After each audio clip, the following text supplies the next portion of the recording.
එයාගේ අත මුලින් හිම්බින දවසේ මට ආවේ හාල් මැස්සන්ගේ ගඳ. මම එදා ආවි වැඩ කරන හෝටලයේ සිට හම්බෙන්නට එනකොටවත් නැතිද සිතුනේ හොදන්නට අත. බොම්බිලි ගඳ ඇති උඹ ළඟ හාල් මැස්සොත් ගඳක්ද සිතුනා මට. අනේ මේ එදා අපේ හෝටලේට ආපු ඕඩරයක් හින්දා තමයි හදන්න උනේ මට බොම්බිලි කරෝල. ඕන්න ඔක තමයි ප්‍රශ්නේ. නැතුව මල් ළඟ බොම්බිලි ගඳ නැහැ පිස්සුද? හරි හරි. අපි ආයෙ පටන් ගමු.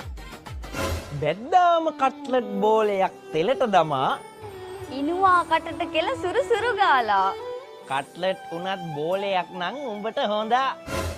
අනේ මේ ඔයත් එක්ක බෑනේ මොනවද කියන්නේ? එයි මං යනවා යන්න. ලිස්සලා යන්න උඹ තරම් වෙන නෑ රුසියෝ. ලිස්සලා යන්නේ තොගේ වල් කට නිසයි මම පොරයෝ. පල්ල ආයෙන්න එපා උඹ ළඟටවත් මගේ බුදු අම්මෝ. කන හරහා පාරක් ඕනේද තොට වල් ගෙම්බෝ? මොකද?